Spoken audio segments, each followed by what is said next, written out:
Aí eu vou pedir a ajuda de vocês, porque eu não estou vendo o Meet, tá? Eu só estou assistindo a apresentação, então se alguém quiser fazer algum comentário, por favor, fala que eu estou ouvindo todos vocês e a gente dá uma paradinha e bate um papo. O Salmen está por aí, Salmen? Estou sim, Rui. Então tá bom, vamos lá. Vou falar da nossa semana, né? Da semana da captação profissional, que nós já tivemos as grandes apresentações aqui do nosso doutor Glauco na segunda-feira, o Salmen ontem, né? Já fiquei sabendo que foi um sucesso, viu, Salmen? Estamos aqui nós hoje, amanhã tem o Hassan Barakati, que é, eu brinco com ele, falo que ele é amigo do Datena, né? E na sexta-feira, o Luiz Carlos Diniz Buck, aí eu não sei, me perdoe, e o Marcelo, que é um grande amigo, falando do diferencial para a sociedade. Sal, você quer fazer alguma apresentação? O Rui, na verdade, eu quero agradecer mais uma vez a presença desses nossos universitários, né? Dessas nossas universitárias que estão em busca aí de um aperfeiçoamento e de cada dia mais um aprendizado, e pedir a autorização deles para que a gente possa gravar, né? Nós vamos gravar a sua palestra para que depois a gente possa divulgá-la via YouTube. Inclusive, a pergunta é para você, viu, Rui, também, porque, com certeza, hoje você vai nos ensinar grandes coisas, vai ter muitos ensinamentos para a gente, e é sempre importante a gente ter essa liberação de vocês. Com certeza, os nossos alunos já estão adentrando, agora eu já liberei aí mais uns 4, 5, e eles, muito provavelmente, eles não têm nada contrário. Se alguém tiver o contrário, a gente deixa de gravar. Se você também não tiver nada em contrário, Rui, já estamos gravando. A minha autorização tem. Então, muito obrigado pela presença de vocês, obrigado pela presença do professor Glauco, e boa palestra. Qualquer coisa, nós estamos aqui. Bem, e espero, se todo mundo pudesse se pronunciar no chat aí, para a gente já deixar salvo, né? Gostaria de, quando da minha formação, tivesse semanas de engenharia, conforme a Eduquem está fazendo, né? Eu acho que é bastante importante. Independente da modalidade da engenharia ou agronomia, eu acho que é bastante importante buscar o conhecimento, né?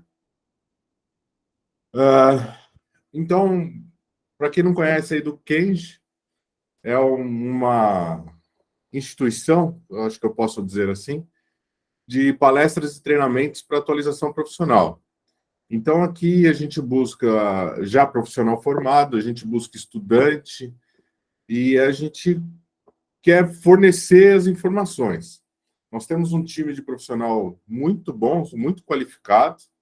Eu sou suspeito para falar, tenho muita gente boa aqui e nós queremos ajudar a sociedade. Se o Salmen quiser também complementar algo, Salmen, o Glauco. Não, esteja à vontade, a gente agradece a sua presença, entendeu? E a casa agora é toda sua. Fechada? Isso é um problema, hein? Você falar isso para a professora, eu vou falar até às 11 da noite aqui. Não, esteja à vontade. Com certeza você vai nos brindar com grandes conhecimentos. Brincadeira, vamos lá. Então, nós vamos falar do marco regulatório da energia fotovoltaica. Para quem não, vou passar um pouquinho do histórico da energia fotovoltaica, e aí nós vamos entrando no mapa do Brasil para entender como que está, o que é e qual a regulamentação, né? Então, a energia fotovoltaica foi criada em 1883, né? Pelos físicos. Quando eu estudava, ainda tinha uma brincadeira que o físico é um engenheiro frustrado, né? Mas sem os físicos, sem os químicos, a gente não consegue fazer nada. Então, a célula fotovoltaica, 1883, por Charles Fritts. Depois disso, nós tivemos em 1954, muito parecida com o que nós temos hoje de célula fotovoltaica. Hoje a gente trabalha com dopagem de silício, mas na época, eu não sei se nós temos aqui algum engenheiro, algum estudante ou algum engenheiro da parte elétrica, mas era por diodo, por fotodiodo. E aí começou a criar as células fotovoltaicas. E o primeiro uso dela foi para centrais telefônicas, porque nos Estados Unidos, e as centrais telefônicas, elas não eram interligadas à rede elétrica, elas eram alimentadas por bateria. Com a criação da célula fotovoltaica, elas conseguiam alimentar as baterias, que também trabalham em corrente contínua, né? E aí foi o início do uso das células fotovoltaicas em 1955, nos Estados Unidos. Vamos lá, um pouquinho mais da história. Em 76, foi criada a primeira célula de silício diamorfo. E essas células davam uma eficiência, a eficiência delas eram de 1,1%. E olha lá, em 1976, isso já era um avanço enorme nas apresentações. Em 1992, criada uma célula de filme fino, que eram com quase 16% de eficácia. Hoje, eu não sei se vocês já tiveram contato, mas nós temos, por exemplo, lanternas com célula fotovoltaica. Normalmente são aquelas plaquinhas bem pequenas, que são para pouca carga. Então, até hoje, essa célula de filme fino é muito usada. Em 1994, a gente chegou a uma célula com 30% de eficiência de conversão. Hoje, as placas as mais tecnológicas, elas têm 52%. E são poucas delas que a gente tem no Brasil, com placa de 52%, nós temos 34% de eficiência. Então, é um desafio para nós, profissionais da área, física, química, engenheiros, para a gente fazer placas eficientes. Todas elas têm praticamente o mesmo tamanho, né? 2x1.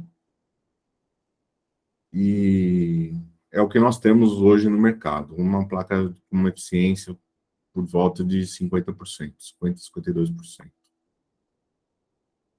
Em 2000, né, nós começamos com a utilização de sistemas fotovoltaicos conectados à rede.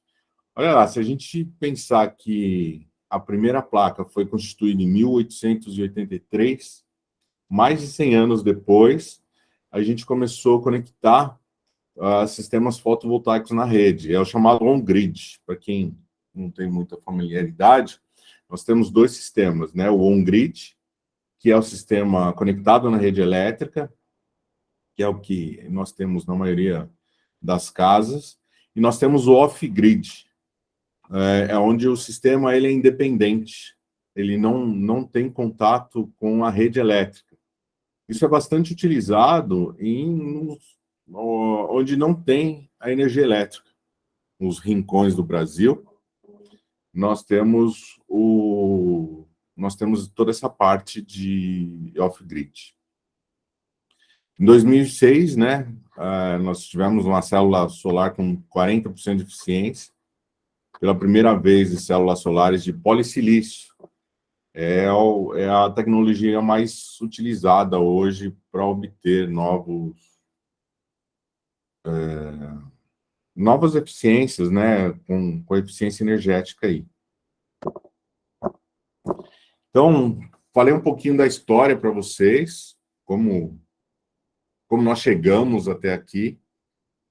E o Brasil começou a discutir energia elétrica em 2012. Energia elétrica fotovoltaica, claro, em 2012, quando da Resolução Normativa 482. a gente já tinha as placas solares, mas nós não tínhamos uma legislação constituída. E aí não saiu nem lei, né? Uma resolução normativa da ANEEL, que instituiu a geração distribuída de energia nos modos atuais, em que as unidades consumidoras com sistema de geração própria com até 1 megawatt de potência, de capacidade de obter crédito sobre o consumo faturado. Então, a partir desse momento, você poderia jogar energia para a rede, né? Você poderia ser um fornecedor de energia elétrica e gerar créditos. O excedente de energia gera créditos com validade de 3 anos, desde que o sistema de geração seja proveniente de fontes renováveis.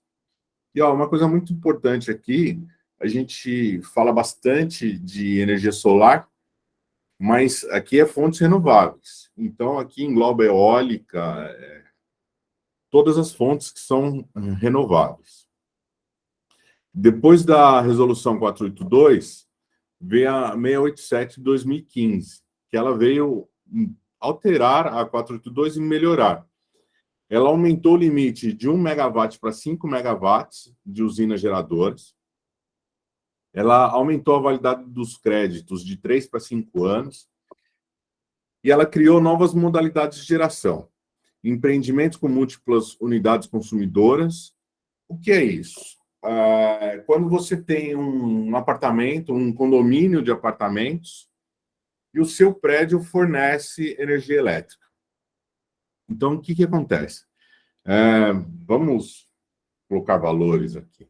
Um prédio com 100 apartamentos e gera 100 quilowatts por mês.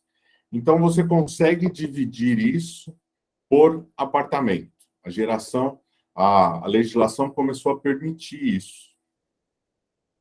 Ou uma geração compartilhada. Se você tem...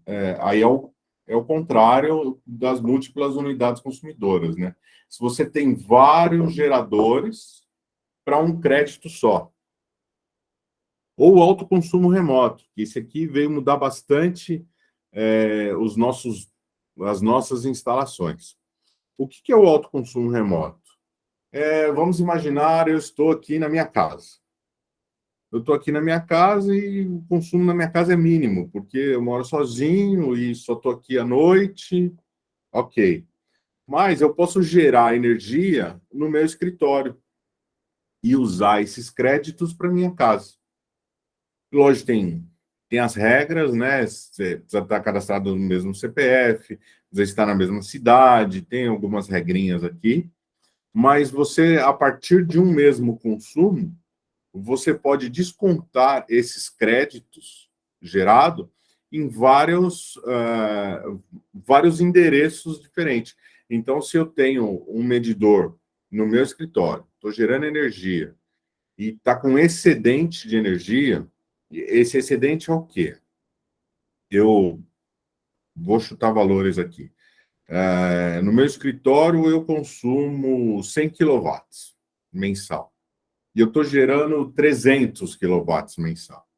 Então, aqui, eu posso distribuir, eu falo, eu quero para minha casa, ou se eu tenho um outro comércio, e aí eu consigo distribuir todo esse excedente de energia para outros pontos.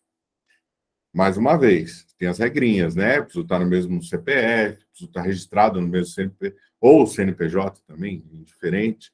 Então, tem umas regrinhas a seguir. Mas esse autoconsumo remoto, ele veio meio que dar um boom nas instalações fotovoltaicas.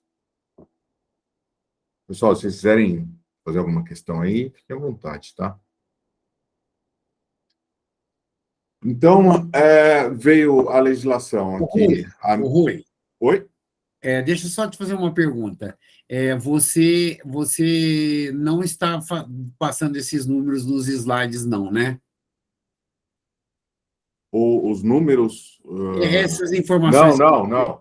Ah, é só comentário meu. porque eu achei que tivesse travado. Não, é só um comentário aí, tá? Tranquilo. Se você quiser deixar a sua Aqui, tela aparecer, porque aí você fica mais encantador, né? Então, vamos lá. Pode continuar. não, não, só para... Era só uma dúvida nossa Não, aqui. ok. Mas a tela que vocês estão vendo é da apresentação, correto? Ah, Isso. não, a apresentação é muito melhor do que eu. Então, tá bom. Vamos continuar. Até no final, a gente vai fazer tem uma continha aqui para dar uma ideia de um cálculo de energia. Vamos continuar, então. Aí, depois da resolução 687 de 2015, veio a legislação. E aí é a lei 14.300 de 2022, com a resolução de 482 de 2012. Então, olha lá, 10 anos depois do começo da energia fotovoltaica no Brasil, veio a legislação.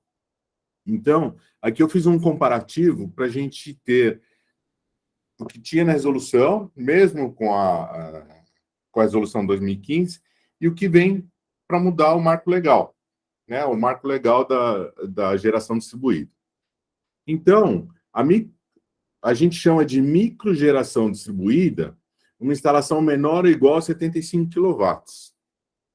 Se a gente falar 75 quilowatts, para uma instalação residencial, comercial ou industrial, se a gente sair um pouquinho aqui da fotovoltaica, a 75 quilowatts, numa instalação comum, acima de 75 quilowatts, já é necessário uma cabine primária. Então, quando a gente fala 75 quilowatts, não é pouco, essa quantidade não é pouco.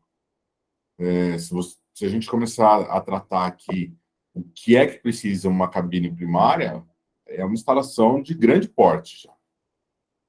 Então, até 75 quilowatts, nós chamamos de microgeração distribuída. Para mini geração distribuída, e cada um tem os seus aspectos, a mini geração distribuída é maior que 75 e menor que 5 megawatts. Aí vem o caso, né? A mini geração distribuída, maior que 75 e menor ou igual a 5 para as fontes despacháveis, e menor ou igual a 3 megawatts para a fonte não despachável. O que é uma fonte despachável? É uma fonte que você consegue controlar. Por exemplo, vou citar exemplos aqui, o biogás. Então, você sabe o quanto você aplica de biogás para quanto você vai ter de energia gerada. Uma fonte não despachável é a fotovoltaica. Porque você pode ter lá as suas placas trabalhando, mas você não consegue regular o sol. Então, a fonte despachável é a fonte que você não tem o controle do resultado final. Por isso que um dos motivos que nós temos um medidor de energia, no caso da energia fotovoltaica. Você tem lá suas placas, você tem todo o seu sistema trabalhando, mas não é porque tem sol ou não tem sol, vai gerar X, Y, Z. Então é uma fonte que você não consegue ter um controle 100%, né? E aí temos aqui quanto representa cada componente na tarifa de eletricidade. Na nossa tarifa, nós temos uma taxa, que é a taxa de energia, é a TE, que está na tela aí, e a TUSD. Que é a TUSD? É taxa de uso do sistema de distribuição. E a taxa de energia é praticamente a nossa tarifa mesmo, né? É o quanto nós consumimos. Então, se a gente perceber aqui, na TUSD, nós temos os encargos, as perdas e o transporte de energia. Esse transporte é o que teve uma discussão muito grande com o novo marco regulatório. Por quê? Porque estou gerando energia aqui na minha casa, por exemplo. Então, aqui, para onde vai essa energia? é o meu vizinho que vai consumir, o meu vizinho está a 5 metros da minha casa. Ou quem vai consumir é do outro lado da cidade, a 30 quilômetros. Então, existiu uma discussão muito grande por conta desse TUSD. Hoje nós temos o fio A e o fio B, né? O fio A é o que nós temos da transmissão e o fio B é que nós temos da distribuição.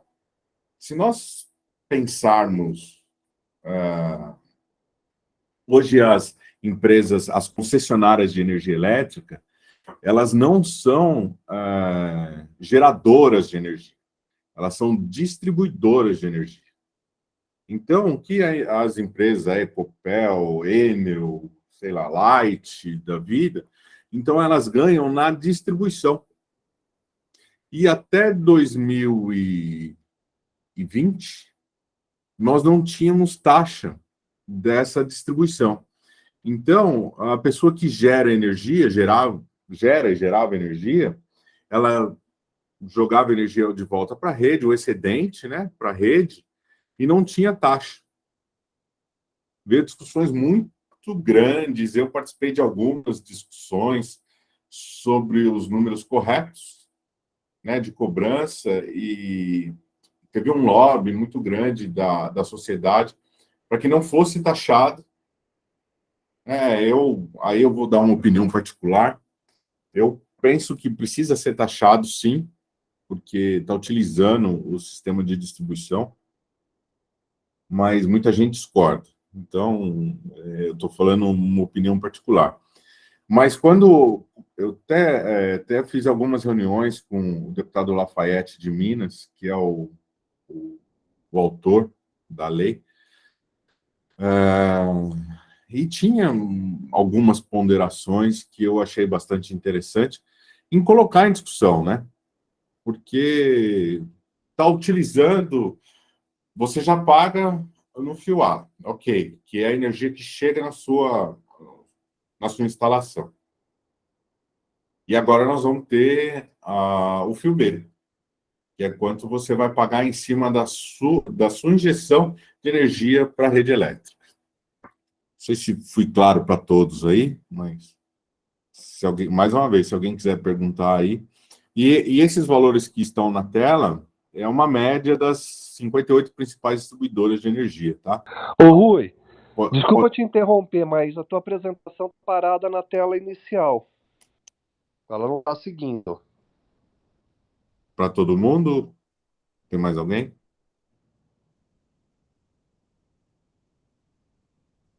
Para mim parou também, Rui. Mas parou agora ou parou? Senão eu fecho e começo de novo aqui.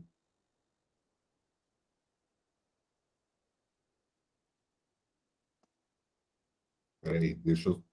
Fecha e dá uma começada de novo para Ok, a gente visualizar o que você colocou para a gente. tá bem.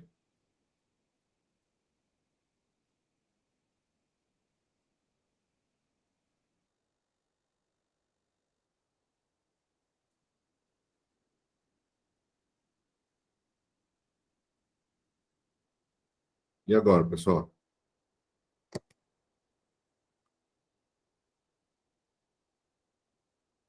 O Rui, coloca no módulo de apresentação, no módulo automático, como se fosse apresentar o slide normal. Tá aí na tela, tá aí? Tá aparecendo para vocês? Sim, mas ele está no módulo de elaboração de slides.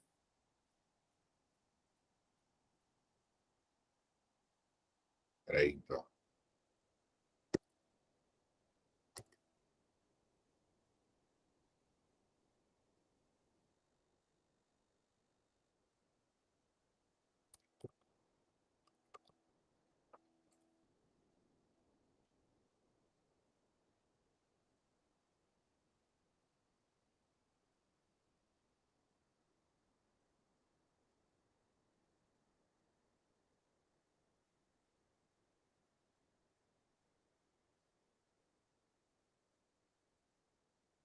Aí, Rui, agora tá ótimo.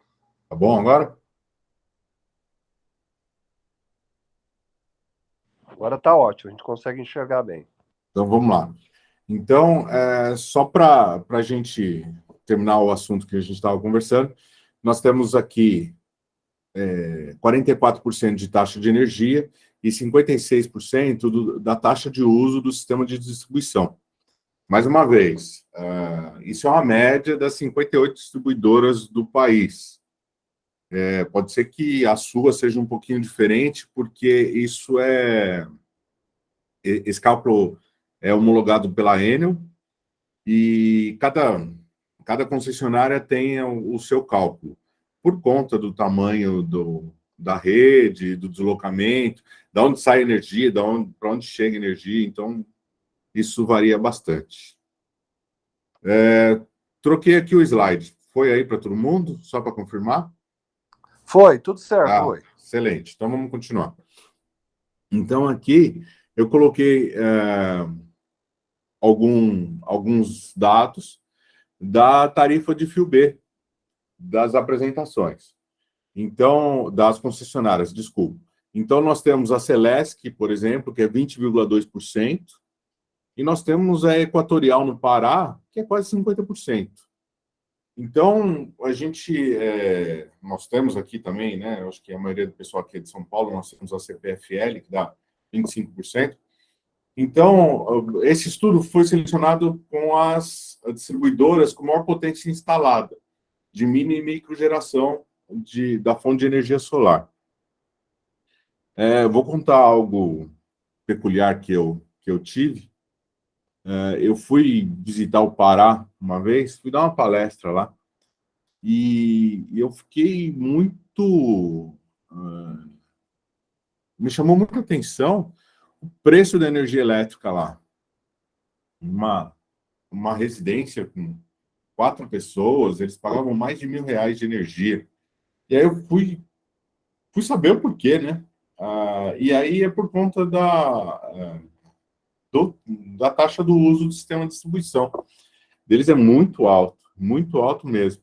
E aí a gente, durante essa palestra, fui fazer uma palestra na Universidade Federal do Pará, e aí a gente colocou em discussão a viabilidade do sistema solar, mesmo o off-grid, sem estar conectado com todo o sistema da concessionária, por conta dos descontos mesmo, né?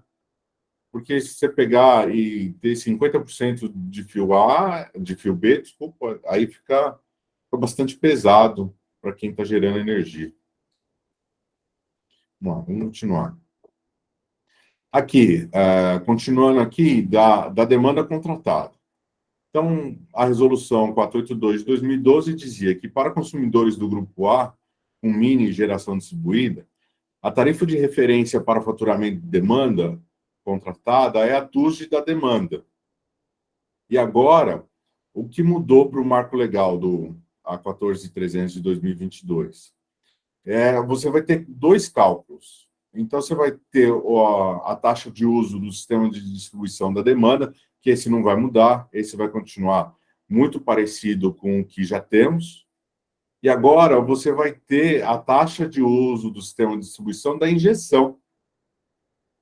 Então, a partir de janeiro de 2023, você vai ter esse sistema do uso da injeção. E aí você começa a diferenciar o sistema da demanda contratada para a injeção. Ela começa a ter as 2 variações. E então, nós temos a demanda, por exemplo, o cálculo de demanda, que é o quilowatt vezes o TUSD da demanda, que vai ser um valor por quilowatt, e a mesma coisa do uso da injeção, só que percebe que os valores serão bem diferentes. O TUSD da demanda é a tarifa de uso do sistema de distribuição, aplicada à demanda, e aí você vai ter também o montante do uso do sistema de distribuição, que a gente não faz o cálculo, mas a própria concessionária ela vai homologar esses valores junto à Enel. Vamos lá. E aqui tem uma projeção, né? Qual poderia ser a diferença entre o TUSD da demanda e o TUSD da injeção? Aqui eu peguei esses dados com uma empresa que faz implantação de sistemas solares, e essa é a projeção. Como esses valores começarão a ser aplicados em janeiro de 23, então é uma projeção. Então, nós temos aqui a relação de reais por quilowatt, né, equatorial, por exemplo, né, no Pará, que eu acho que é o nosso lugar mais longe de transmissão. R$ 33,00 para o uso da demanda e R$ 22,00 para a injeção. Né? A CEMIG, que é de Minas Gerais. Minas Gerais é o lugar que mais tem sistema fotovoltaico implantado. A CEMIG e o governo do estado de Minas, eles dão subsídios. Então, no Brasil, é onde nós temos a maior potência instalada. E aí nós temos os outros exemplos, né? E as reduções. Olha, curioso o valor da Light do Rio, né? Que vai dar uma redução de até 80%. E aí, hoje já é Enel no Rio. Não, desculpa. Tem a Enel Rio e tem a Light, que é uma parte do Rio, é a parte do interior do Rio. E por que é 80%, né? Nós temos um problema, acho que é um problema social no Rio de Janeiro, que existe muito roubo de energia elétrica. E alguém acaba pagando, né, essa diferença aí. Então, acaba tendo uma redução de 80% do TUSD da injeção para o TUSD da demanda. Vamos continuar aqui. A permanência na regra atual, o marco legal vem trazer, né, o sistema de mini e microgeração que protocolarem a solicitação de acesso antes do início da regra permanece como a 482 até 31 de dezembro de 2045. Olha lá, ela foi publicada, acho que 6 de janeiro de 2022 e ela entra em vigor 6 de janeiro de 2023. Então, quem instalar, quem tiver um projeto aprovado até 6 de janeiro de 2023, por exemplo, não vai pagar a taxa de injeção. Então, hoje, estamos aqui, 16 de novembro de 22, importante falar a data para a gente não ter, se o pessoal assistir isso depois, né? Então, quem tiver pelo menos o projeto aprovado, e depois você tem um prazo para fazer a instalação até a data, você não entra nessa regra da TUSD de injeção. Então, eu posso afirmar para todos que o sistema solar hoje ele está bombando. Vou usar um termo da moda. Então, ele está bombando, porque para quem já tem formação e tem vontade de fazer uma instalação, está todo mundo instalando nessa época. O início da regra de transição, que é após 12 meses da publicação da lei. Então, quem tiver os projetos aprovados a partir de janeiro, fevereiro e assim por diante, aí já cai numa tabelinha que eu já vou mostrar para vocês. Então, a regra de transição, né, que é de 12 meses, quem protocolar a solicitação de acesso depois do início da regra, que é janeiro de 23, estiver enquadrado nas seguintes modalidades. Aí tem geração junto à carga, que é quando você tem a geração no próprio local de consumo. A geração compartilhada, quando você tem várias instalações para um só consumo, né? Para devolução em uma só conta, um só cliente consumidor. O autoconsumo, que eu falei agora há pouco para você. E quem tiver depois, quem entrar depois, vai pagar o FIO B de forma gradual por 6 anos até chegar aos 6%, até os 100%. E quem já tem a instalação, que é a fotovoltaica, ele tem direito adquirido até 2045. Então, para quem já tem a instalação, ele vai funcionar bem, sem mudança de regra, até 2045. Mas aí tem umas regrinhas, né? A hipótese de perda de direito adquirido. É o encerramento da relação contratual. Em qualquer momento que você encerrar e você quiser um novo fornecimento, você vai ter que entrar na nova regra. Irregularidade nos sistemas de medição. E se caso você queira fazer qualquer tipo de aumento de potência e até diminuição de potência instalada após 12 meses. Então, acontecendo qualquer um desses termos, você vai precisar contratar novamente o sistema de geração, e aí entra nas novas regras. Aqui é a regra de transição para pagamento gradual da TUS de fio B. Então, olha lá, para quem entrar em 2023 vai começar pagando 15%, 2024, 30%, 2025, 45%, 2026, 60%, 2027, 75%, 2028, 90%. E aí, para 2029, é para 100% do fio B. Então, vai ter uma taxa e você vai pagando parcelas desse fio B até chegar em 2029. Na própria legislação, tem que será feito um novo estudo pela ANEEL para ver se vai continuar essa porcentagem de 100% ou não. Então, não é porque você escolhe instalar o ano que vem, por exemplo, ou 2024, que vai chegar em 2029 você vai pagar 100%.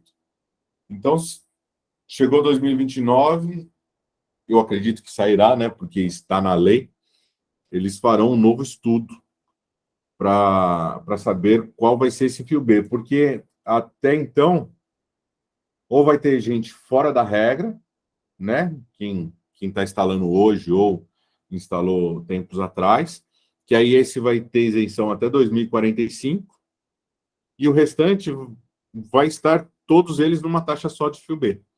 Então, não vai ser proporcional conforme a legislação. Tudo bem aqui? Ficou claro aí para todo mundo? Alguém tem alguma pergunta? Ficando silêncio, eu vou seguir, hein? Então, aplicação das novas regras da lei. Ela foi publicada em 7/1 de 22 e 2 meses para a publicação da lei e ela entrar em vigor. Então, igual eu falei no slide anterior, vai ter início da aplicação das novas regras em 2029. E aí, mesma coisa, ele vai ter 18 meses para a publicação da lei. Então, esse janeiro de 2029 até a contar 18 meses, ela será aplicada 100%. Depois para unidades que protocolarem a solicitação de acesso entre o 13º e o 18º mês a partir da lei, ela já vai ter a aplicação do cálculo que sair da ANEEL. Então, a gente não sabe se vai ser 10% ou se vai ser 100%. Mas esse prazo entre 2029 e 2031, a gente vai ter o 100% sim aplicado a fio B. E aí, 2045 é quando todo mundo se iguala, né? Acaba o período aí das regras anteriores, que aí cai por vez a 482 de 2012. Aqui, eu peguei, o governo brasileiro tem a EPE, né? A Empresa de Pesquisas Energéticas, que eles fazem todo o sistema de geração de energia elétrica do Brasil, né? Aqui nós temos um gráfico qual a energia utilizada no país. E aqui eu tenho ele em números, tá? Então, nós temos de 2010 a 2021, e se a gente perceber, essa energia é toda a geração do país, tá? Então, se a gente perceber, a energia solar, ela começa a fazer parte da matriz energética brasileira só em 2017. Nós estamos falando de 5 anos atrás. Então, ela começa em 2017 para 2018, ela cresceu 300%. 2018 para 2019, mais 200%. 2019 para 2020, 150%. Então, é uma matriz que ela promete, né? Eu posso falar assim, ela promete, porque nenhuma outra matriz energética tem o crescimento da energia fotovoltaica. É lógico, hoje é apenas 1,4 gigawatt. Na verdade, desculpa, aqui está em TPE, TEP, que é tonelada equivalente de petróleo, que é utilizado em todo o mundo. Então, nós temos, mesmo assim, a porcentagem de energia solar, ela vai longe. O que a gente pode perceber é, por exemplo, o urânio, né? A gente pode, que são aquelas, as químicas, né? Então, a gente pode começar a tirar, por exemplo, urânio, petróleo, carvão, para gerar energia solar.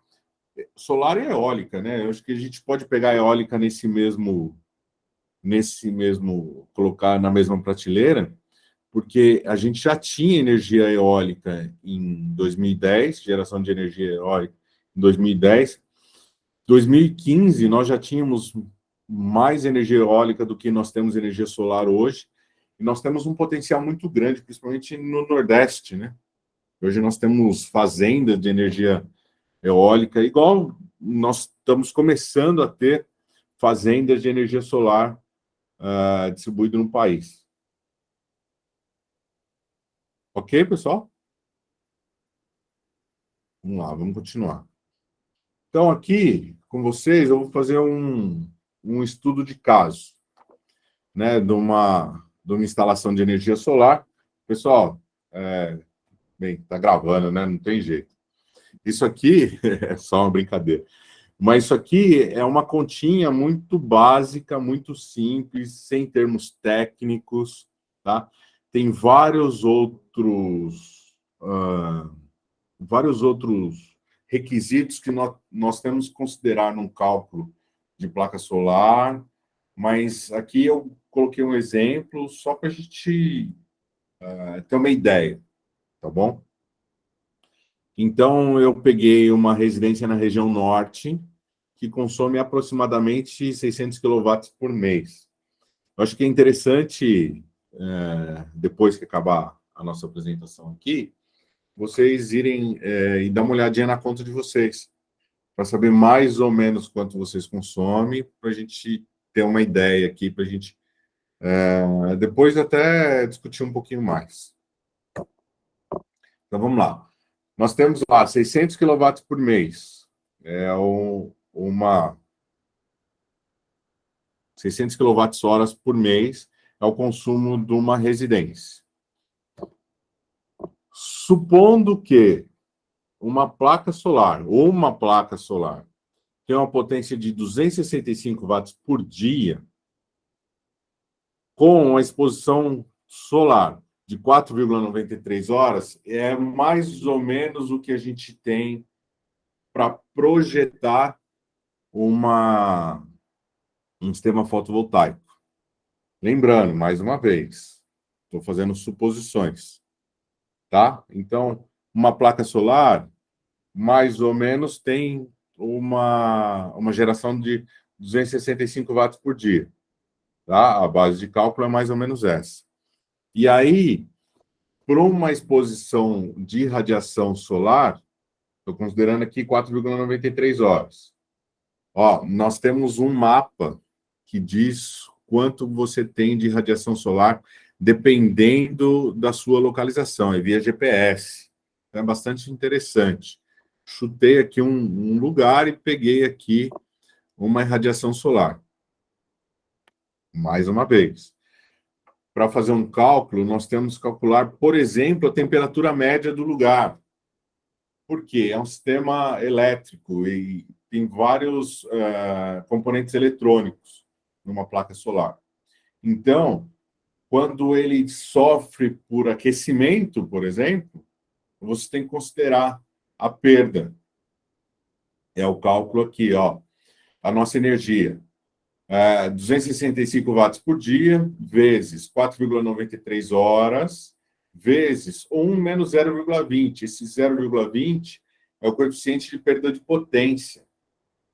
Por quê? A energia, aí você vai falar, poxa, mas não é energia solar? Se é energia solar, quando a gente tem a exposição ao sol, é onde ele tem o maior rendimento? Não. Coisas que só a engenharia faz para você. Porque a energia ela é gerada a partir da luz e não por conta do calor. É lógico que numa exposição solar você tem sol a pino, né? Que todo mundo diz aí. Então, no sol a pino você tem muita luz. Mas num sistema nublado, por exemplo, ele não... ele tira a luz, né? Ele diminui a luz. Diminuindo a luz, ele diminui a geração de energia, ou quando tem uma temperatura muito alta.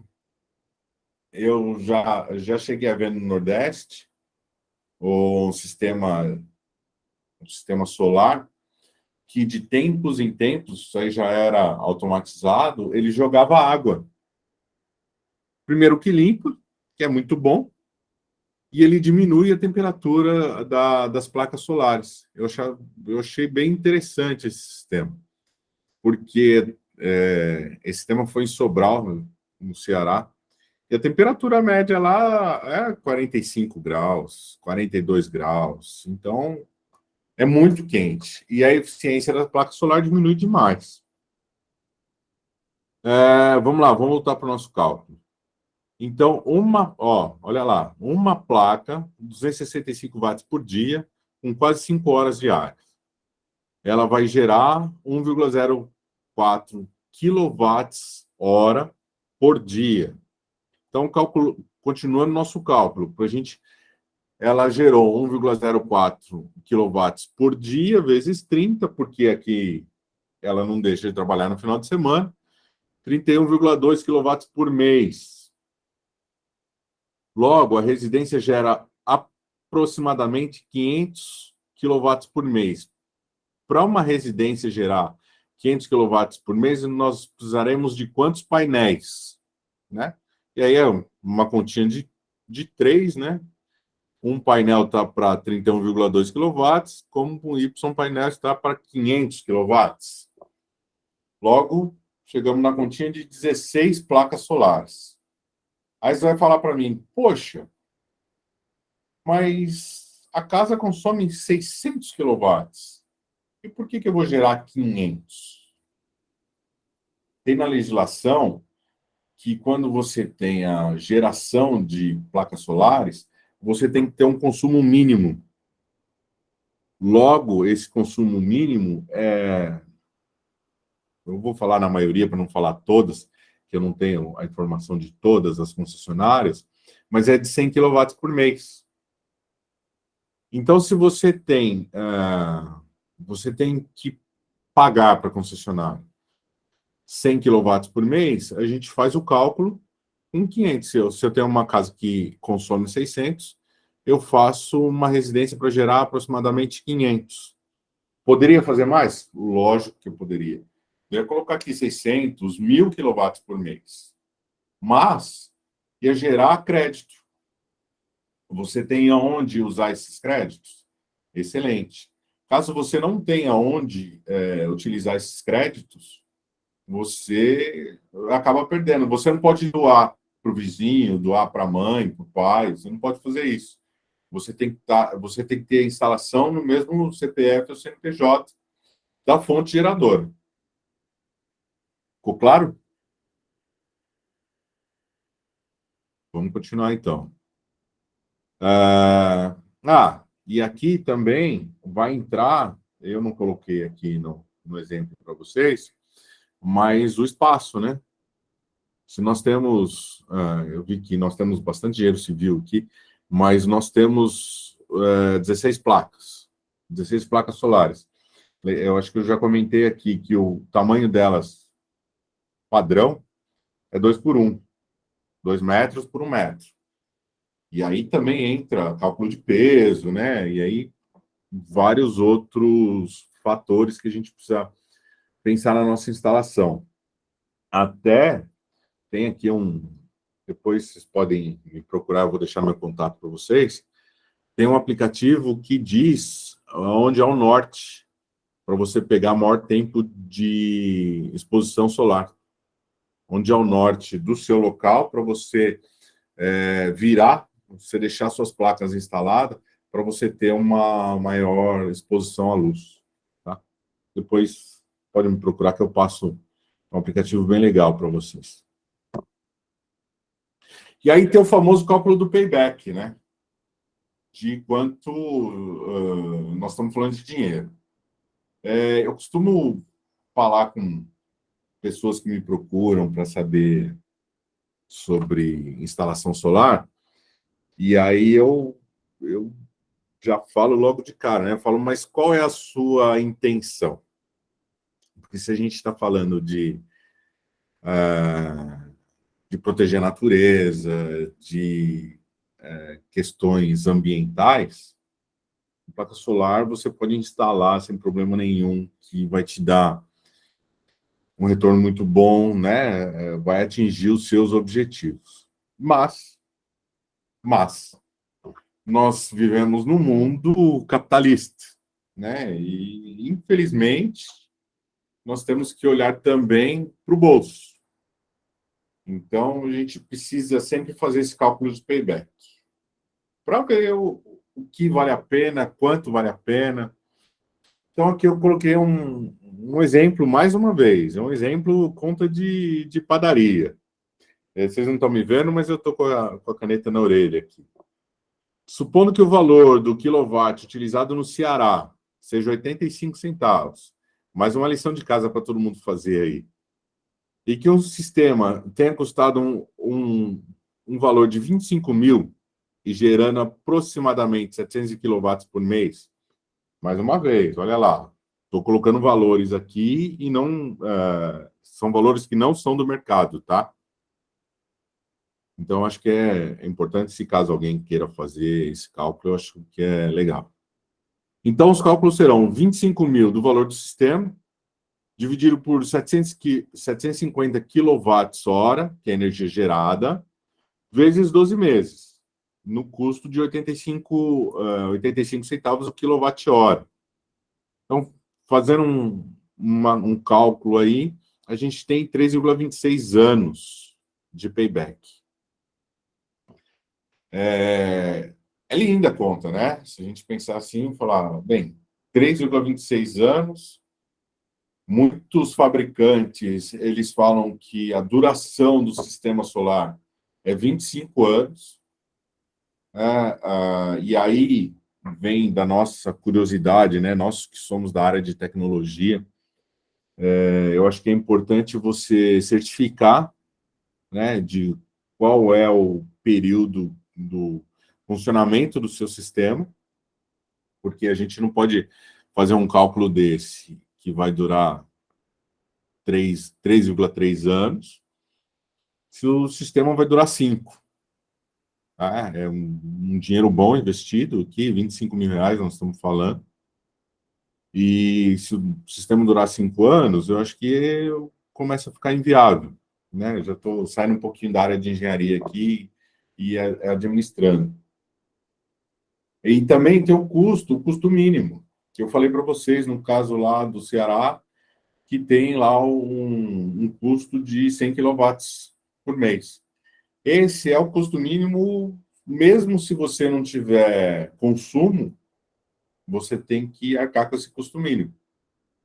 Então, coloquei aqui o sistema o payback de todo o sistema solar, e nós temos que colocar outros fatores aí com a parte dos custos com a concessionária.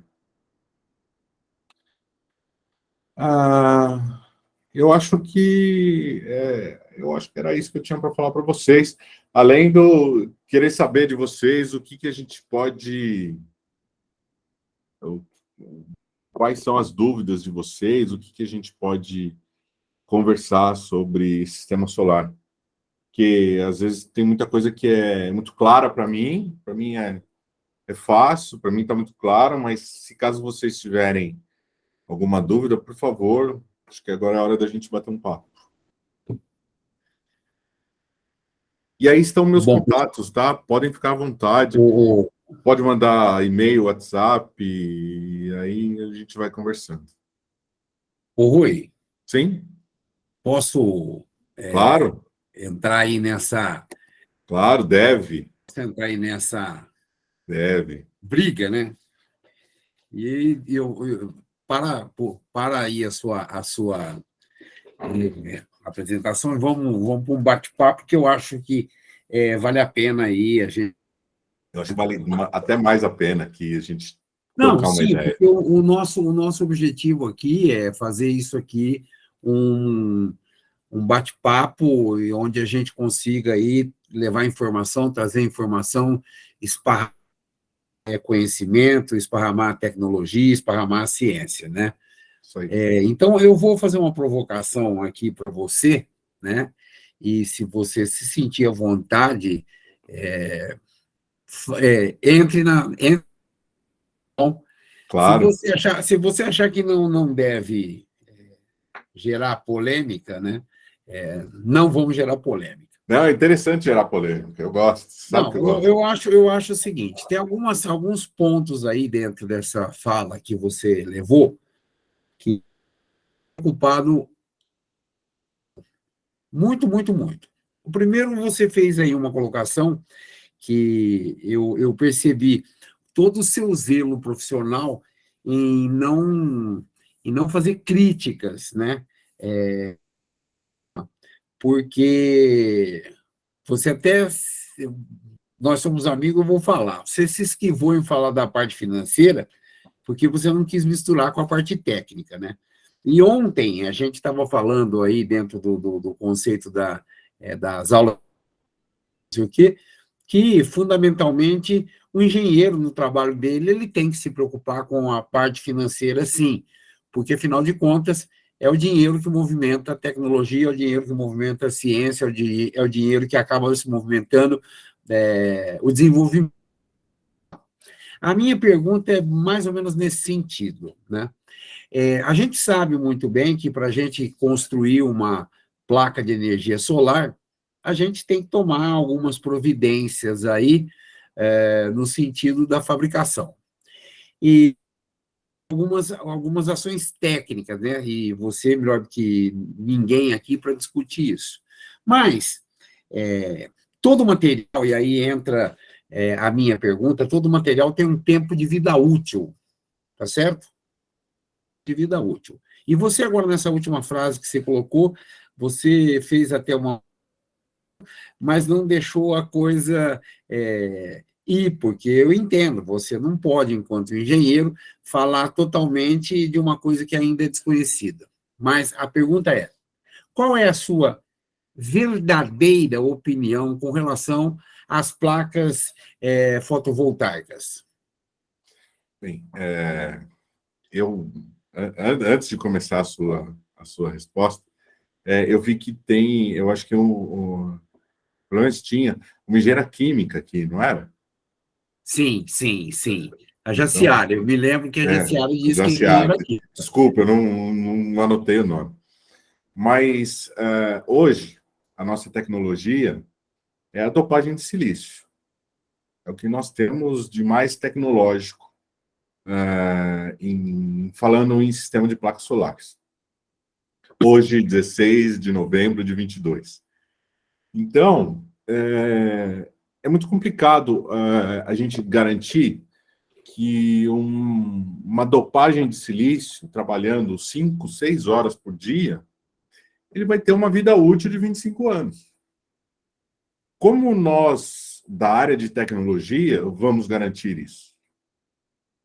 É muito difícil. É muito difícil. Eu adoraria que fosse assim, de verdade. Mas, para quem trabalha nessa área, é bastante difícil. Eu quero estar enganado. Que eu quero que as placas durem 40, 50 anos. Mas hoje não é a nossa realidade. Então, assim, hoje nós temos, vou trazer aqui para o nosso, nós temos celulares de R$ 200 e temos celulares de 15, 20 mil reais.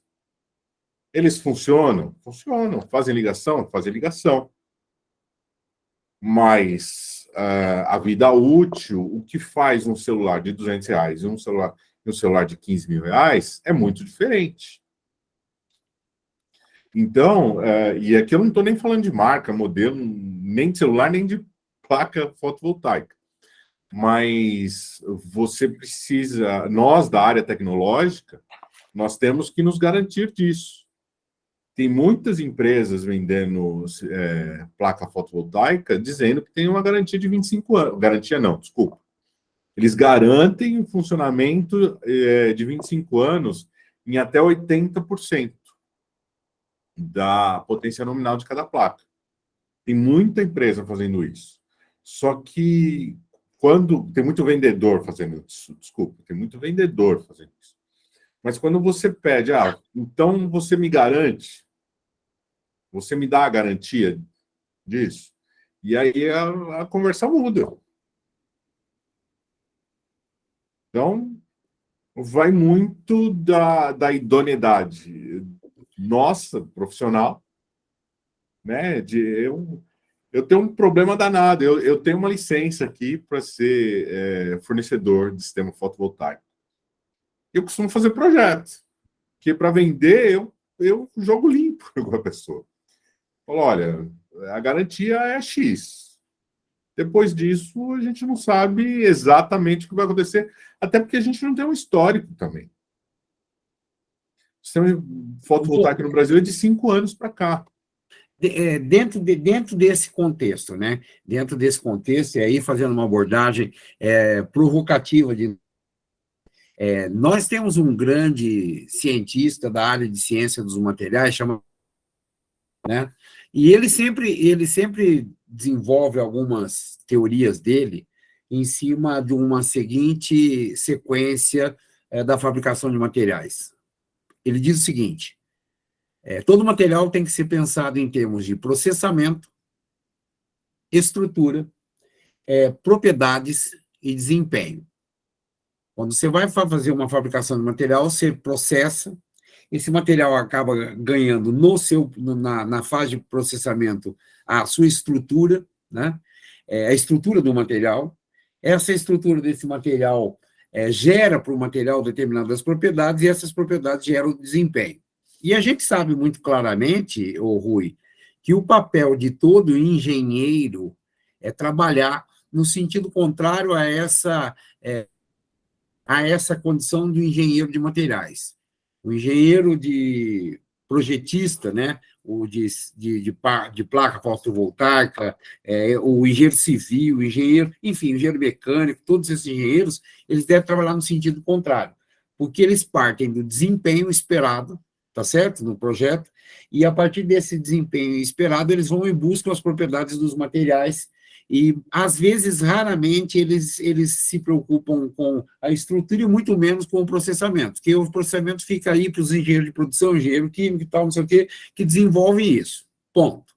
Mas aí eu faço uma pergunta, e você que está aí no campo da atividade de energia de fotovoltaica, você deixou claro que você se preocupa com a aplicação conceitual correta, fazendo o que todo engenheiro tem que fazer, né? A pergunta vem então, existem alguns procedimentos, algumas normatizações, as propriedades dos materiais devam ser respeitadas? Exemplo, quando a gente vai fazer uma obra em concreto, se o concreto não estiver em conformidade, tá certo? Em conformidade, ele não pode ser aceito. Ontem, inclusive, na minha palestra sobre as dimensões de qualidade, eu falei nessa tal de conformidade.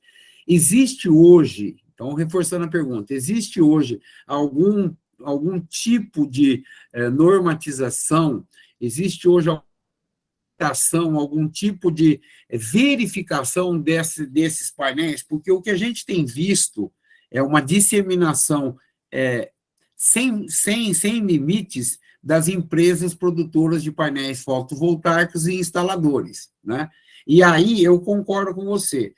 A gente põe um projeto, paga um projeto caro, teve na sua discussão aí conosco, paga um projeto, e aí, a hora que você fala assim, bom, agora eu vou começar a tirar proveito daquilo que eu instalei, daquilo que eu criei, daquilo que eu projetei, e aí fica no 0 a 0, quer dizer, então não adiantou nada, né?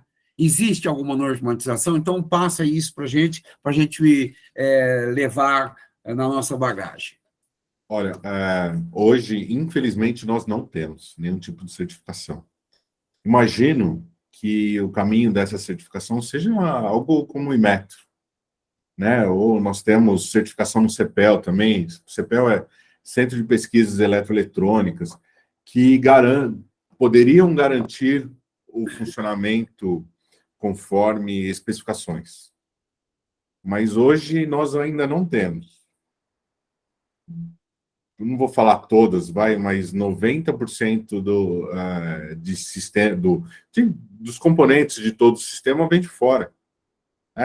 E como que o usuário, né, como que o comprador desse produto hoje pode se proteger? É aquilo do celular de R$200 e o celular de 15 mil. Infelizmente é assim. E não é porque você vai comprar um de 15 mil que ele vai funcionar bem, no caso do sistema fotovoltaico. Então, hoje nós temos que nos garantir com empresas conhecidas no mercado. Nós já temos empresas nacionais fornecendo componentes do sistema fotovoltaico. E nós não temos garantia de quase nada, viu? A não ser fornecedor, e aí ele tem lá o prazo de garantia 3 meses, 6 meses, 1 ano, e você trabalha em cima disso, porque e a gente precisa tomar muito cuidado também na instalação, porque se a instalação for incorreta, a gente não consegue garantir o funcionamento do sistema fotovoltaico. Vou dar um exemplo aqui, que eu já vi e quase arranquei meus poucos cabelos, mas o funcionário fazendo a instalação e pisando em cima das placas fotovoltaicas. Aquilo é um crime. É um crime. Depois, tem alguns sites aí, se até o pessoal me procurar, eu posso passar, que eles fazem uma modelagem do sistema fotovoltaico. Quando a pessoa pisa, ela deixa de gerar aonde foi pisado. Então, é um crime isso. E aí a gente entra um pouquinho na seara que a gente discute bastante, eu e você, sabe? De responsabilidades técnicas, né? Você sempre precisa ter um técnico à frente, tanto de projeto como instalação. Eu acho que a gente precisa garantir isso aí, porque só a sociedade perde, né?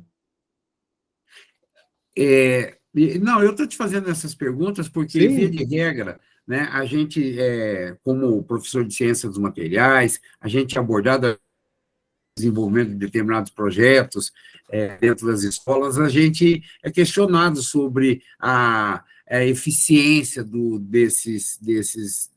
dessas placas. E aí, hoje, você acabou tirando uma dúvida minha, porque a grande maioria das placas tem origem desconhecida. Confirma isso? Sim, sim. Então, provavelmente, no meio dessas placas, a gente possa ter aí a indústria, eu vou falar isso, mas sem nenhum tipo de, né? Não, sem nenhum tipo de desmerecimento, até porque, sei lá, muitos materiais que nós estamos usando para fazer aqui essa conversa com todo mundo, vem da China também. Não, eu não queria dizer país, né? Eu ia falar Xing-Ling, você entendeu? Mas eu estou falando China, Taiwan, e aí em países com pouca cultura, de boa produção, né? Acho que é mais um preconceito nosso do que, na verdade, qualidade deles, né? Eu não vejo como preconceito. Bom, e dentro dessa mesma linha, eu tenho uma pessoa aqui que está assistindo a palestra junto comigo, né? E ela não quis fazer a conexão, porque senão a gente começa a ter microfone. Passou uma pergunta por escrito aqui que eu vou passar para você, que é, inclusive, um conselheiro da nossa Câmara, tá? Ah, E legal. ele me fez a seguinte pergunta: qual a sua opinião sobre a efetividade da... Deixa eu só liberar aqui a Cauane, que está entrando agora no nosso curso. Qual a efetividade da nossa proteção ambiental com a energia fotovoltaica? Porque todo mundo diz o seguinte: olha, compra energia fotovoltaica, porque a energia fotovoltaica ajuda a proteger o ambiente, compra a energia fotovoltaica, porque a energia solar é uma energia gratuita, ela não polui, contrariamente aos processos que a gente está acostumado, de combustão, de transformação de energia hidráulica em energia elétrica, a gente não precisa construir barragem, e todo esse discurso, né? Então, eu queria ouvir de você a sua opinião sincera, a sua opinião de engenheiro, né? Eletricista. Eu não vou te chamar de engenheiro elétrico, senão eu vou publicamente que não existe engenheiro elétrico, existe engenheiro eletricista. Engenheiro elétrico é aquele que pôs o dedo na tomada, né? Qual a sua opinião sincera a respeito dessa famigerada posição? Vamos lá. Você quer causar aqui, né? Vamos causar A gente está discórdia, aproveitando. não, mas discussões. É assim, a energia fotovoltaica, ela todo mundo diz que é uma energia limpa, né? E realmente, se a gente tratar da parte de geração, realmente é energia limpa e a gente não tem discussão. Mas nós estamos falando aqui de vida útil de material. Nós estamos falando de silício dopado, né? Já entra em materiais aqui.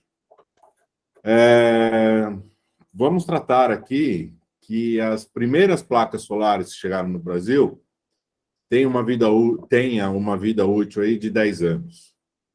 Então, a gente começou a trabalhar aqui em 2012, vamos imaginar 2014, 2015, ela perde efetividade. Nós teremos que trocá-las. O que nós faremos com essas placas solares? É um desafio.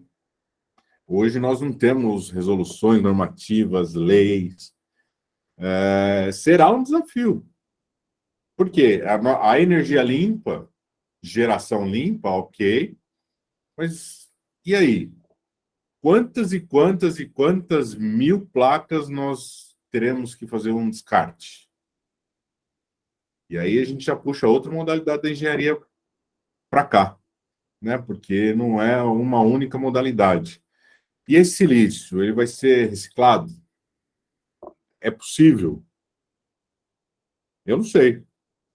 Eu, particularmente, eu não posso te falar, não, nós vamos jogar e vamos reciclar e vai tornar algum outro produto, ou seja, uma nova placa. Então, eu acho que é um grande desafio, até para os estudantes que estão aqui, para quem se preocupa, porque hoje o lixo, e eu estou falando lixo sem diminuir nada, ele tem um valor muito grande, um valor agregado muito grande. E quando chegarem essas placas solares no lixo? Não sei. Nós vamos conseguir reciclar isso aí? Hoje nós reciclamos plástico, né? Tem vários materiais aí. Nós conseguimos fazer. Mas a placa solar eu não sei. Que é praticamente vidro e silício dopado.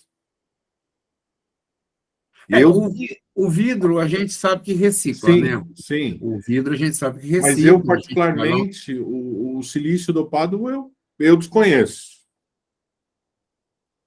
Mas Então, eu acho que temos que trabalhar para isso, para dar uma destinação legal para isso. então você concorda comigo que há uma coisa ainda a se pensar, né? Tem muita coisa a se pensar.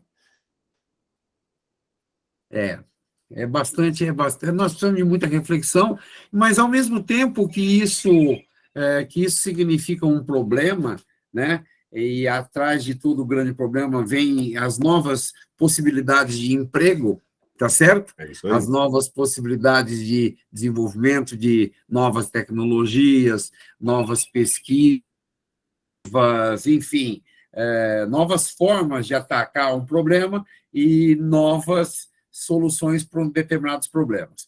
Mas aí eu tenho uma dúvida que eu quero te colocar, e da minha parte eu vou me sentir satisfeito. E é uma dúvida, assim, bastante prática. Você indicaria, feitos os cálculos, é óbvio e tudo mais, a utilização de energia fotovoltaica em larga escala, em média escala ou em escala ainda de forma bastante precavida? E não cortando, sabe por quê, Rui? Porque eu vejo essa história de energia né, elétrica gerando, e eu sei que é um pouco diferente, o caso do abastecimento de energia, dos automóveis pela energia elétrica, né? Em que a gente pega energia elétrica, vai lá, encosta o carro, pá, na tomada e vai carregar. E esse projeto tem mais de 50 anos ou 60 anos que o povo fala em carro gerado energia, tal, não sei o quê.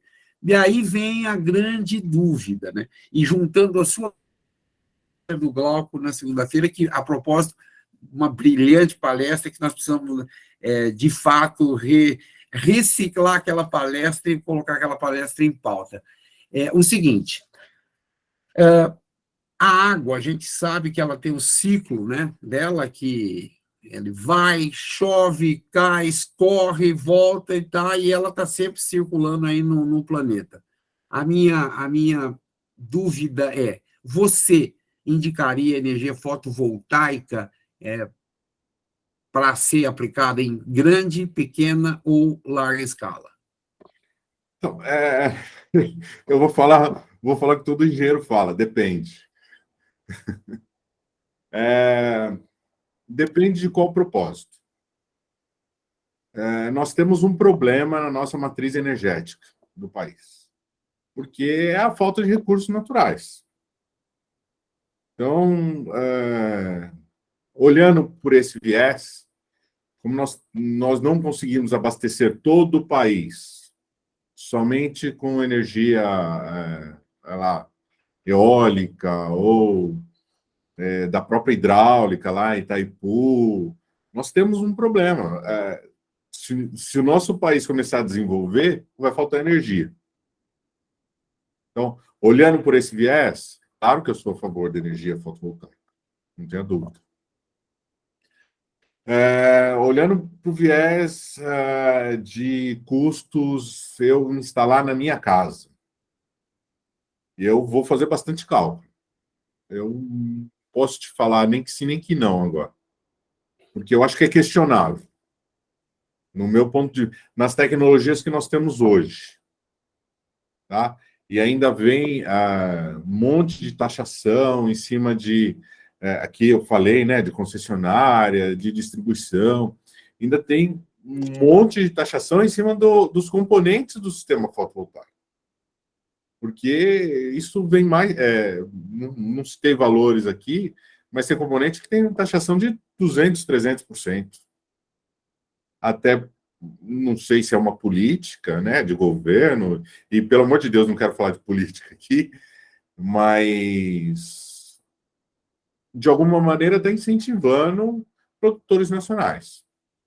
Então, não sei se isso é bom ou ruim, né, porque o produto produzido aqui vai sair com mais ou menos o valor do produto de lá, 3 vezes o valor do produto de lá, então, não sei. Então, eu acho que tudo depende.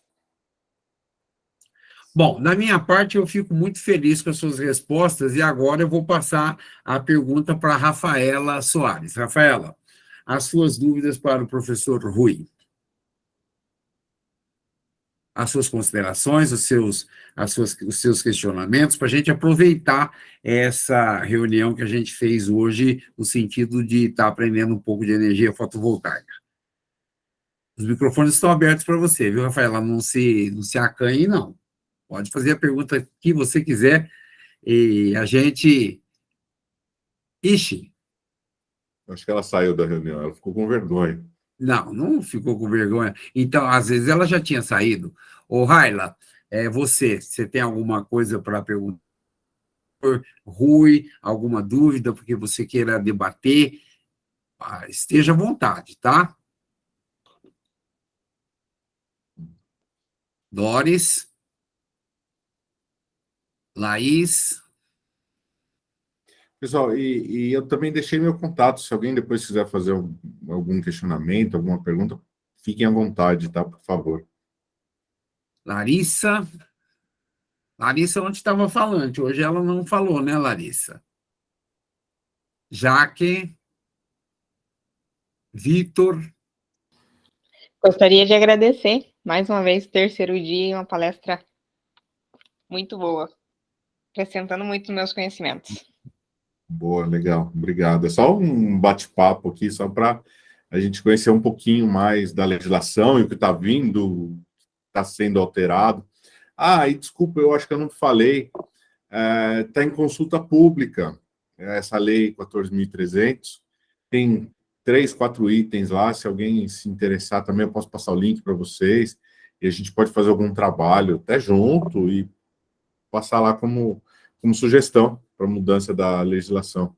Essa parte, eu acabei não falando na apresentação, mas essa parte da taxação a partir de 2023 está em consulta pública também. Vitor, Jaciara, Augusto, Ana. Você é chamada, está fazendo chamada aí, né? Não. Na verdade, é um bate-papo e Sim, bate-papo. a gente, na verdade, tem que estimular as pessoas, porque às vezes as pessoas têm um pouco de receio de falar, né, professor Rui? Eu tinha bastante quando eu era estudante também. A Ana está mandando escrito aqui, a Ana Beatriz Silva, agradeço pela ótima palestra, sem perguntas. Tranquila, Ana. Então, vamos deixar a palavra para o Glauco, então, para o Glauco fazer aí as considerações que ele eventualmente queira fazer. Quem te disse que eu quero fazer alguma consideração? Eu faço na sua palestra, na do Rui não tem nada. A Larissa levantou a mão aí, passa para... Fala, Larissa, minha querida. Pode falar, Larissa. Está aberto para você. Está aberto. Vou abrir a fila aqui para você. Espera aí. Agora foi sem querer mesmo? Você não vai falar nada? Tranquilo. Então, a gente deixa você... muito obrigado, então, Larissa. Eu que agradeço, professor Rui. Mas, Glauco, a palavra é sua, querido. Tá. Bom, parabéns pelo bate-papo, Rui. Era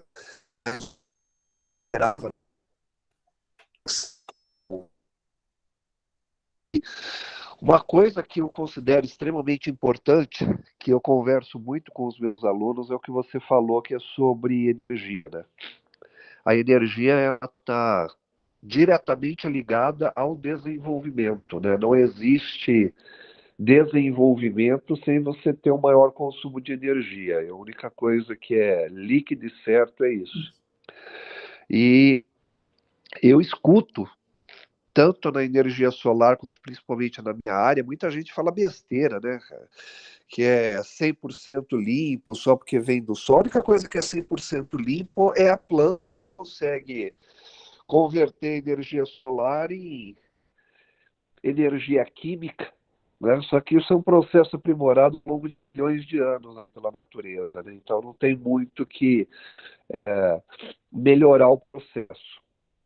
Mas queria que o pessoal que está nos assistindo hoje entendesse que o mais importante para mim foi o que você falou agora no final, que a energia fotovoltaica ela entraria como um complemento. Muita gente fala da energia eólica, mas a energia eólica não é todo lugar que você consegue instalar.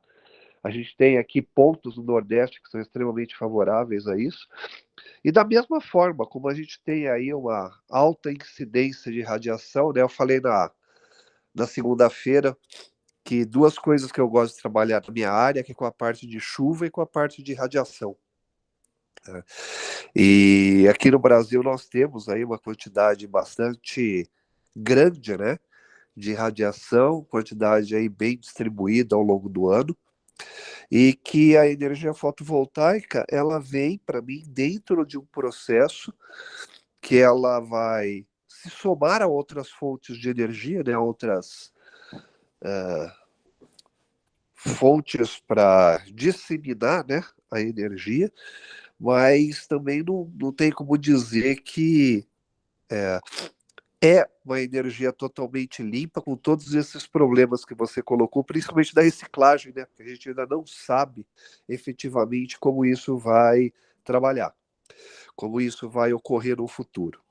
Então, Rui, parabenizo você por esse bate-papo, tirou aí bastante dúvidas nossas, e pior, né? Lançou outras dúvidas aí que a gente vai ter que voltar esse papo para continuar discutindo isso. Parabéns, viu? Eu tenho que agradecer aqui o Glauco, o Salmen, todo mundo que está aqui, né, até agora com a gente. A ideia aqui é trazer a discussão, até porque nessa troca de informações a gente aprende bastante. E colocar aqui, né, Salmen, porque um dos cursos disponibilizados pela Educand é o projeto de sistemas fotovoltaicos. Então, se alguém se interessar, a gente vai fazer o projeto correto, né? Esse cálculo que eu apresentei aqui, a gente faz todo o processo, coloca exemplos de projetos junto às concessionárias. Cada concessionária tem a sua legislação, então a gente pega 3, 4 cases aqui e a gente monta um projeto juntos, tá? Então, vai fazer o projeto de A a Z. Quando teve uma época que eu estava dando aula e o aluno falou, poxa, mas eu vou ter que mexer no CAD? Eu falei, infelizmente, vai ter que mexer no CAD, porque aqui nós estamos para aprender. Então, se alguém se interessar, e aí eu não sei se eu posso dar um spoiler aqui do que eu falar para o Salmen e para o Glauco, do que nós conversamos antes sobre as normas regulamentadoras. Claro que sim, Rui. A casa é sua. Então, tá bom. Também, mais uma vez, sou engenheiro eletricista, né? E a NR10 está sendo atualizada. E se nada mudar aí com o governo novo, ela vai ser publicada em janeiro. Já tenho mais ou menos o texto que vai ser publicado e para a área de elétrica vai mudar muita coisa, muitas responsabilidades, e vai ter que fazer inventário de perigo, e estou desenvolvendo um sisteminha aqui para ficar fácil. Então, assim que for publicado o texto, se caso for esse texto mesmo, né, que parece que será, a gente pode sentar e conversar, e posso dar mais uma palestra aqui para dar um spoiler aí do curso, e depois a gente aplicar um curso completo. Combinado, a gente vai levar isso para a diretoria, tá certo? O Glauco e eu vamos levar para a diretoria para a gente poder fazer toda a estruturação e divulgamos aí para a gente disseminar essa nova maneira de pensar, essa nova maneira de calcular. A gente fica feliz com esse tipo de ação, porque é o que nós queremos, possibilidades do nosso universitário, do nosso estudante, do nosso profissional, estar aprendendo um pouco mais, né, Rui? Não adianta a gente manter o conhecimento fechado dentro da gaveta. E ontem eu comentei bastante com os meninos, assim, com as meninas, que o grande diferencial de um profissional é aquilo que ele leva de conhecimento para o seu comprador, né, para o seu cliente. É isso mesmo, eu concordo com você. E os nossos clientes são estudantes formados ou formandos, e eu acho que é o que você falou, sabe? Feliz é o professor que ensina tudo que sabe, né? Na verdade, Rui, a gente sabe que o país tem uma necessidade muito grande de mão de obra, né? Nós precisamos de tecnologia para nos mantermos no topo da onda. E o mercado sempre é problemático na vida de qualquer engenheiro quando ele não tem conhecimento técnico necessário e suficiente para crescer, né? Eu sempre falo para meus alunos que eu gostaria de ver todos os nossos engenheiros muito ricos, né? Muito ricos mesmo, rico de trabalho, rico de financeiramente, enfim, rico de oportunidades. Agora, as oportunidades só vão aparecer para aqueles que estiverem efetivamente conectados com o conhecimento apurado, e infelizmente a gente não vê isso, né? Então é preciso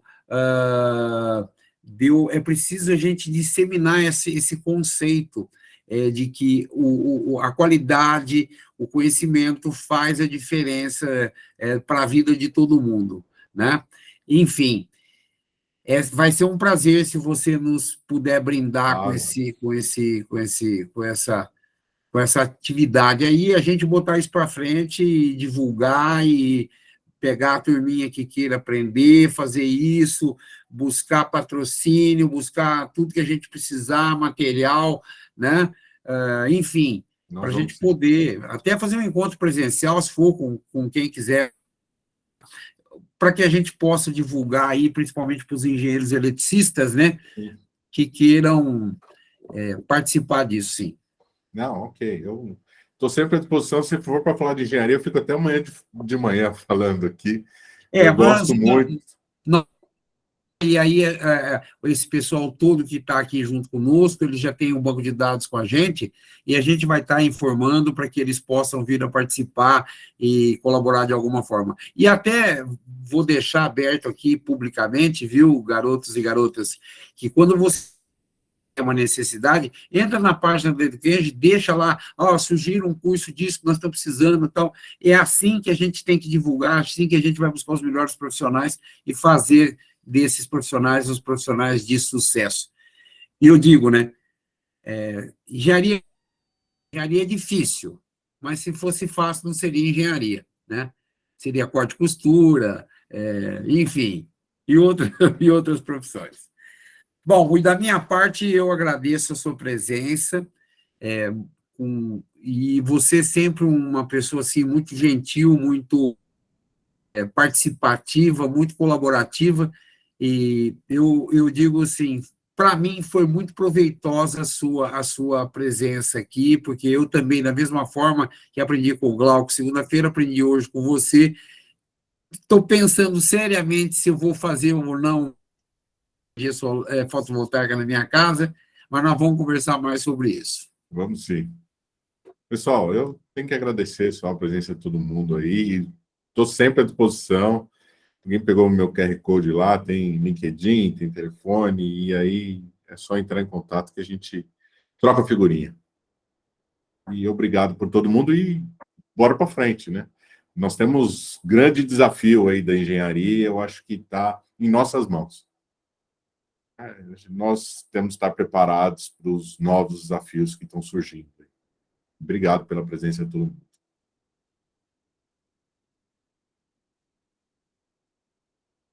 Boa noite, garotos. Muito obrigado. Amanhã, lembrando, nós temos a palestra do professor Hassan. Estejam todos convidados para amanhã, ok? Isso aí. Bom descanso. Tchau, pessoal. Obrigado, hein?